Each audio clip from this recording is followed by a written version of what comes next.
The United States, 1857. Slavery, rebellion, and rumors of war. In 3 years, Americans would turn on each other and make history. But yet, in New York City in 1857, Americans were about to write a brand new revival history. The date was September 23rd. A Christian layman named Jeremiah Lanphier held his first businessmen's prayer meeting. That same week, meetings began in dozens of places around the nation. Only 6 men attended Jeremiah's first meeting. 2 weeks later, the stock market crashed. Thousands of families lost everything they had. This birthed one of the greatest spiritual awakenings the world has ever seen. Week by week, the tiny lunchtime prayer meetings grew larger and larger and larger.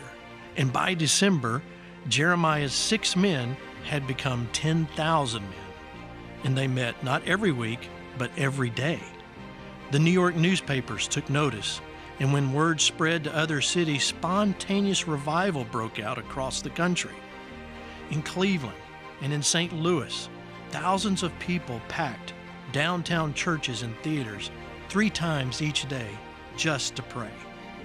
In Chicago, churches had to have waiting lists for people wanting to teach Sunday school. And all across America, pastors were baptizing 20,000 new believers every week. Revival would hit over 50 nations around the world, changing how people lived their lives. And in England, entire towns were converted. Some towns disbanded their police force because of a lack of crime. So many people came to Christ, churches had to hold services outside just to accommodate the crowd. Truly, the world had never seen anything like this before.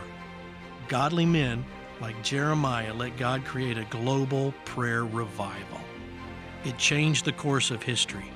And now, people need to know, can history be repeated? Genesis 26:18 tells us Isaac dug again the wells of Abraham. In every generation, there have been revivals, massive moves of the Spirit that changed the course of history.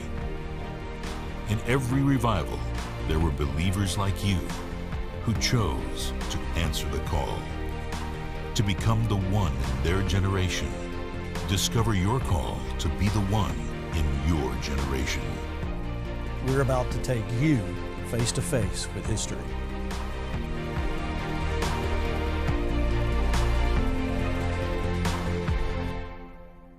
Welcome to Revival Radio TV. I'm your host, Pastor Gene Bailey, and I'm here again, Linda Lane. What's your name again? Doug Bonner and Pastor Greg Stevens. Thank you guys for being here.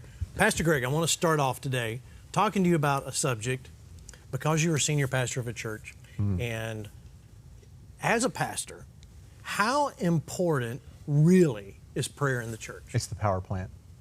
It's the power plant. Explain. It's what drives the engine of the church. Because it's the prayer is not mumbo jumbo. It's it's communication with your Father. That's right.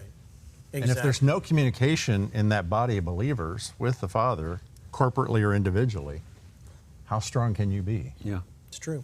And you said it exactly. It's communication with the Father, communication with heaven, whether it's for your own personal, I need healing, or direction, guidance. It's the pipeline. Imagine if I had a loving relationship with my wife, and I do. Yeah, Didn't I glad to say hear if. that. Quick.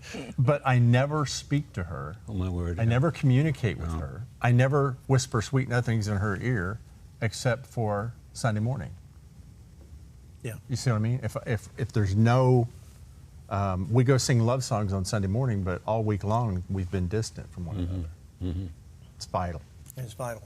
So as we talk about prayer and revivals and stuff, you can't go far in your study in revivals until you hit the Great Prayer Revival of 1857. That's what we're talking about today. Amazing. Now, we've touched on this before, right, Linda? We have. You know, with Jeremy Lanphier and how he did, and, you know, when it started in New York. So let's kind of real quickly kind of recap that, because since we've done that program, we've discovered so much more that happened. So, but for those that missed that, tell us again what happened with Jeremy Lanphier, Great Prayer Revival. Well, basically, on September 23, 1857, he started a noonday prayer revival in New York City. Right. And what was so amazing about it was it only had like 6 people that showed up. And he had been asked to do this prayer meeting. He'd gone through, he distributed brochures everywhere. Yeah, and as I remember the story correctly, he actually distributed 20,000 brochures at his own expense, used up all the money, and had a whopping 6 people come. Yes. And he was not a preacher, he was a businessman. Right. Yeah. But the next week he had 20, and for the next couple of weeks it just incrementally increased to the point that he had daily prayer meetings, and it was huge. I mean, he was having hundreds come in. But it didn't start with him. It went back before that. And he actually, you know, we all have a season of prep before God says, here, go for it. And even though he had, you know, such a small number on his first time, his season of prep was under Charles Finney's Boston Friday night meetings. It was under South Carolina, had John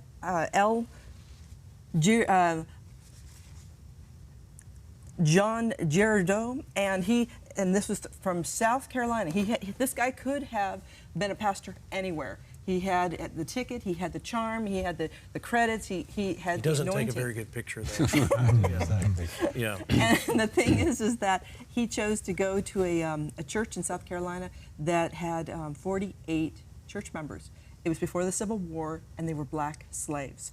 But they were very special, because as they were having their services and their prayer time, it started with the prayer for them. Right. The Spirit of God landed on him one night, and he said, this is it. We're here. This is our moment. So for the next 8 weeks, every night he had services, and it didn't matter your economic level, it didn't matter your gender. They showed up, 1,500 to 2,000 people a night. And of that, among those people was Jeremiah Lampier. And so it was really exciting to discover that gem. And then he went back, you know, into what was going to be his life in New York City, and he you know, he took revival with him. So before you go any further with that, Doug, I know that I'm asking the Brit something about America. This is not good. But in that, and you mentioned something before we went on air about when I look back at Jeremy Lampier and what he did with his prayer meeting, it was from 12 o'clock to 1 o'clock every day. Yeah. What did he tell people that they had to do? They had a rule, and you must not break this rule. It's the 5-minute rule, because they wanted to give as many people an opportunity to pray. So it was a poster. It was the 5-minute rule, and people were invited to come in the businessman's lunch hour. Now, his background was a businessman, and he realized all these people in New York, Fulton Street is where it is. Well, I mean, today, that street is in the shadow of the World Trade Center. Right. And so he would put out all these bills, and these businessmen started to show up. And something happened in the business world of, well, actually the whole world, actually, at that time. There was a big crash. It was akin to 2008 with no bailouts. Right. And so all these businessmen would just pile into these prayer meetings. They had 10,000 every day attending prayer meetings. One of the newspapers, they took a reporter and a buggy, and he rushed to as many of these as he could get to. He got to 12, and there was many, many more. He counted 6,000. So people, instead of turning to despair, were turning to God. It was called, in some places, a year of grace. In the financial world, it was a year of panic. Right. And the interesting thing was, it was not headed up by a big evangelist or a big name. There was the no-name revival. Yeah. I mean, there was one lady, she traveled from the west part of the country in those days on a train to Fulton Street, and she said this: it was a never-ending, continuous prayer meeting. She would come to one station and stop there. There's a prayer meeting on the train platform. On the train, people were praying everywhere. Now, Greg, Pastor Greg, 1857. Now, isn't that like what prayer's supposed to be? Yeah, sure. We've got open communication to God, like you talked about. Yeah, yeah. So, but now, interesting thing, Greg, in that is that, correct me if I'm wrong here, they couldn't. When we say prayer, we're going to have a prayer meeting or a prayer revival meeting. Typically what happens nowadays is you get there and you go to the church or the meeting, somebody gets up and preaches for an hour. Yeah. Right. You know, right. and then, and then and if you're lucky at some point, I'm not lucky, but you know, if there's some point, somebody eventually prays, and that may be it.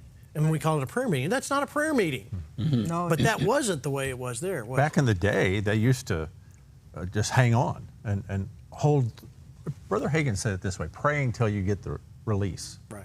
In your spirit, and you pray the word, and you pray till you get that release. You know, the old timers did that. They you know, I call it hanging on to the horns Horns of of the altar. You know, and yes. And amazing things would happen. There's a great story here and prayer requests were put in envelopes and handed. Right. And they'd be opened. So a prayer request comes up and says, I'm a Christian, I'm praying for my unsaved husband, and please pray for him.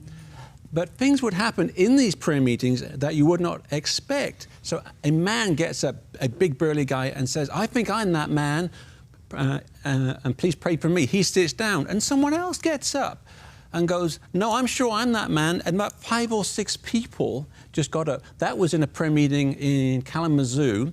And as a result of that, 600 people, got saved. Who would have heard such a thing? It's a prayer meeting, but people would come, and there's not much preaching in these at all. Right. It's just prayer. Right. And people actually, they preferred to go to a prayer meeting than to a preaching meeting. True. Yeah. Well, in New York City, the businessmen gathered and they rented a theater. And in many of the prayer meetings, it was very male-oriented, but in this prayer meeting, they allowed any gender, any color to speak and participate. And so, because they were hoping that they'd actually get some of the streetwalkers and so on, get them into this and get them saved.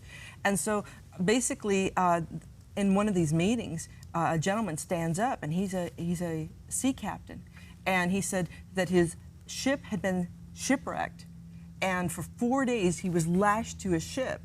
And he said, finally, God, if you save me, I'll serve you. And so here he was giving testimony in the meeting.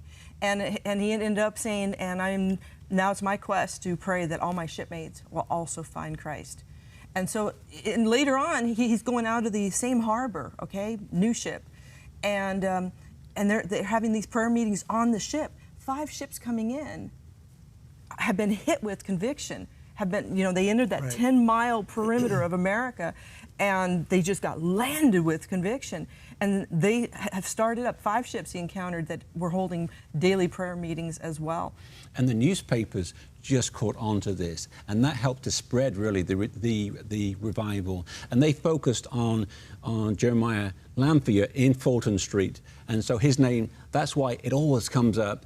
But it spread over, to Northern Ireland, to South Africa, 7 all different places. Wait, before you get into that, so because I know it went international. Yeah. But let's before we get into the international part. So, Greg, we've got people praying. We've got people every day, and what's happening. While we don't usually the words prayer and revival, you don't usually hear those together because you usually kind of think, well, they pray and then revival comes. Right. But it really was a blending. There was revival. I'm telling you, when people stand up in the middle of a meeting and go, "Oh, that's me," it's amazing. That's a revive. That's a refreshing, a renewing. Yep. That something's going on. So we've got this whole thing happening, but there's the date. Why is it it's called September 23rd? See, that's what you guys were talking about. I've been just sitting here quiet thinking about this because I'm going through the history timeline here. We're just past the gold rush of 1849. Yeah. And we're in 1857. It's just prior to the Civil War. President Buchanan is there. Buchanan is a bachelor, the only bachelor president we ever had, the 15th president of the United States. And he's an interesting guy, only guy from Pennsylvania. But his parents are Ulster Scots from Ulster, Ireland. And you just mentioned Ulster. Huge revival there, huge. At the same time? Yep. All of these things you're telling me happened on 23rd? Tasmania had a revival. Transylvania, which would undergo 5 nations and end up being in Hungary, being called Hungary. Ulster Revival. We had South Africa with the Zulus. We had, gosh, there was 8 different ones that we ended up having. Canada. I mean, we've got Laffy, who's all across Canada. Yeah. Okay, but on this date, I mean, there's history that says on that date things were happening. Well, Okay, that's I got it. yeah. 1857 is the Gregorian calendar. That's our calendar. It's not God's calendar. So what is it? September Tishri 15. It's Sukkot. Ah, This is the Feast of Tabernacles. We didn't expect to find this, and when we started running across diaries, and it said the South African revival happened on the exact day as the noonday prayer revival, then I started looking at all these other places I'd found, looking for that same thing to see if that existed, and we found it in 8 countries. Okay, now I've got chili willies on me because the Feast of Tabernacles is one of the appointed feasts of God. He said, these are my feasts, my appointed times. And it's right after the Day of Atonement. Atonement was for the Jews to atone for their sin for the year. Feast of Tabernacles is the atonement for the nations. Oh, my word. That's great. Wow. When the Jewish people would atone for the nations and bring them in, it's the wave offering. It's what we refer to as Palm Sunday sometime. And the reason they got so upset at Jesus is because it was happening at the wrong time. It's happening at Passover instead of tabernacle or booths or Sukkot.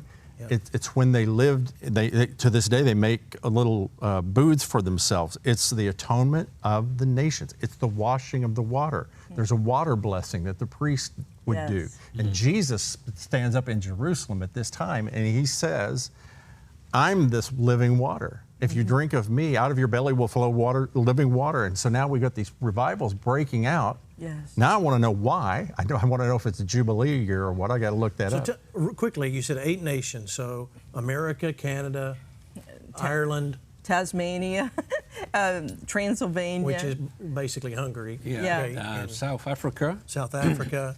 It's a whole So bunch. there's actually records that go back and say on this date something happened. Yeah. Well, people are all excited because in 1857, they didn't know what was going on.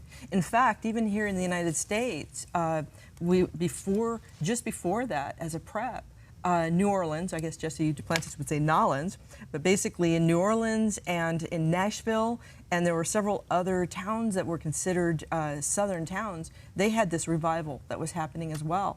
But it's like when the noonday prayer revival happened, and see the thing is it didn't just happen with Jeremiah. Down the street you had the YMCA that was setting up this, you had the businessmen that were renting this theater.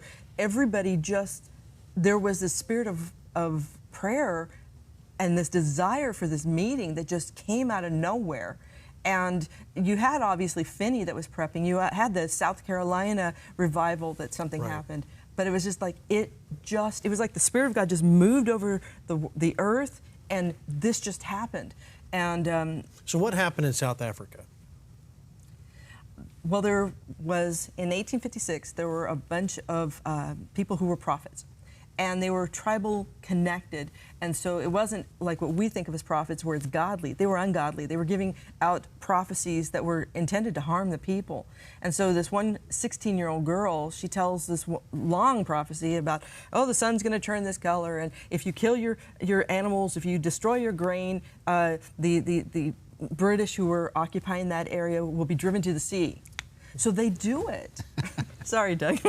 They do it. And the That's problem amazing. is they starved. Yeah. And it was horrid. They started eating each other. Some of the people ran to the missionaries in that area, to the missions, ran to basically, the government said, eventually we'll get around to being able to, how government moves slower. Sure. Well, when it came to the missionaries, they gave them food, they gave them a new start in life, but they also gave them Jesus.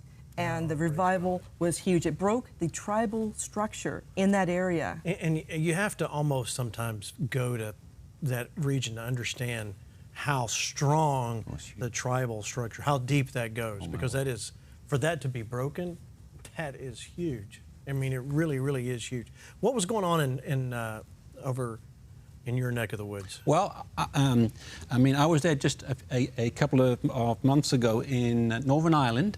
I thought you meant you were there in 1857. 1857, that's right, through my little time walk there. Yeah. And I mean, even today, it's an enclave of evangelical Christians. That's 150 years on. But it began, I mean, there were people who were praying, but it broke out through exactly what you've been saying. It was that one person. And that one person was a young man called James McKilkin. And he got saved through one person who was a missionary from England who'd gone to Northern Ireland and had left back Mrs. Colesville, I believe, a failure. And she only won one person to the Lord. That one person was a strict Calvinist who thought he was born saved, and she convinced him he needed a relationship with God. He led 3 of his other friends to the Lord. And these 4 people were a bit bored. They hadn't got anything to do. So a pastor says, you know, guys, do something. Please do something. So they said, we'll get the old schoolhouse, and we'll just get people in to pray and read the Bible. And so they just started, and more people came. And then they were, all of a sudden, there's hundreds of people. And then the old schoolhouse in Kells is not big enough, so they move it to another place. Yes. But it was happening a lot through the youth and even the children. Now, when it got real big, all the big churches and evangelical auditoriums were filled with people who were praying and preaching. But it's so interesting that they recognized that God would use the children. Right. And a great story there's a man called Henry Montgomery. Now, he wrote a book called The Children of 59, and he tells his story. Amazing. I mean, just think about it. He's a 12-year-old boy, and his daddy just takes him around all these revival centers and these churches. It was 6 o'clock in the morning, not in the evening. He's at a prayer meeting, and there's great quiet and hush there. And this 13-year-old boy is led up to the pulpit. He's got no shoes on his feet, and young Henry, he is just transformed because this boy gives an impassioned plea for people to give their lives to God.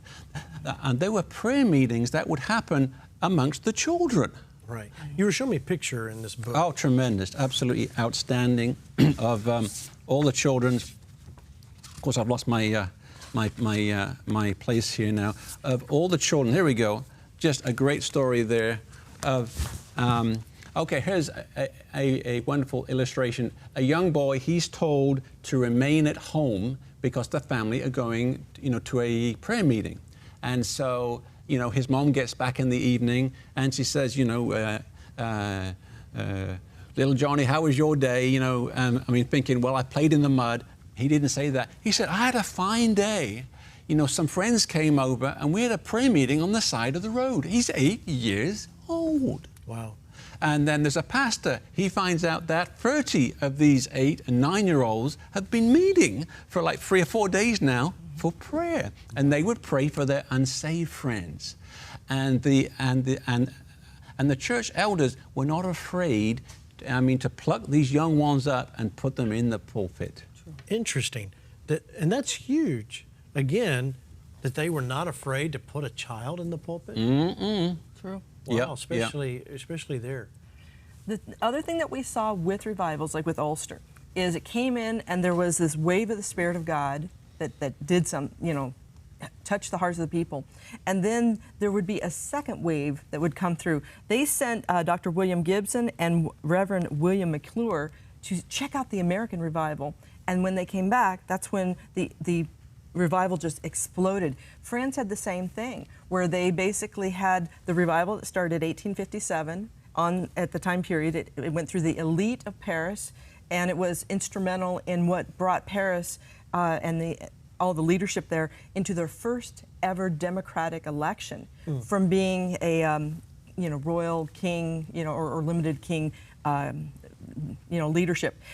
They sent someone to, you know, Reverend Monod to America, and he takes it back, and they have revival that goes all the way through, literally an awakening in France.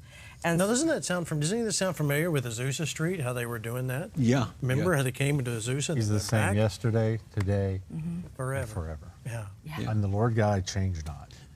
Yeah. And you know what? These guys, that we've spoken about before were influential in their writings. And this gentleman here, you know, his writings, he had the orphanages in the 1800s, and so, you know, people would get these and get hungry and get praying, and wonderful things, you know, just started to happen. This was a Scottish evangelist, Robert Haldane, and he wasn't involved in the UK side of things, and he went to Geneva, Switzerland, just to a town there, you know, a little school where there were 25 people learning about God, and they had a desire to do something for God. So he found out that 16 of them were not saved. So he began holding weekly meetings in his home to talk to these guys about the Lord, and 16 of them accepted Christ. Four of those guys, and they created a network that would go on to become called La Revel. And there was a German version, and there was a Swiss version, and it would give Germany 30 years of revival, and it would impact France so hugely. But basically, one guy, he wasn't even in those places for very long. Yeah. Just a few months out of his whole life, and it transformed in those nations. I mean, all over, it's this. It's not just one person, it's one person, and then one person, and then one person, and then one person. Yeah. So everyone could be that one person. It's That's exactly right. What you've been saying, Gene. Yeah, the ability. So what do you think, Pastor Greg, with this prayer revival, what did America get from this? Listen, you mentioned it earlier, we're on the heels of the Civil War. We're on the beginning of the Civil War. This is just prior to. Right. We've had 1,415 banks go belly up. And see, that's what's an interesting thing, because if you read Buchanan was very much against us having financial reserves in America. I mean, Why was he against it? I don't know. He just didn't think it's a crazy thing, isn't it? I mean, beginning of the year of... You may have had a quote on that. Yeah, oh yeah. I mean, beginning of the year of that great revival was the year of the financial... and we've got gold from the gold rush. Yeah, yeah. So he said in his inaugural address that he was embarrassed by having too much of a surplus, and yet 9 months after that, it's all gone. I can't prove this. I'm just going from my gut here, Pastor Gene. Yeah. I think it got us Abraham Lincoln. You know, every week we come here, guys, and we talk about revival history. And listen, the reports come in really from all over the globe. People that watch us every week that are so interested in what God's doing, not just through history, but doing now in revivals. We've had pastors come up and talk about, hey, thanks for doing our research for us. So, you know, we're preaching it. That's right. Listen, I just want to thank you all for supporting the Believer's Voice of Victory Network. Because of what you do, it allows us to bring this program to you every week. And I just want to say thank you. Keep your support coming. And we'll see you next time right here on Revival Radio TV.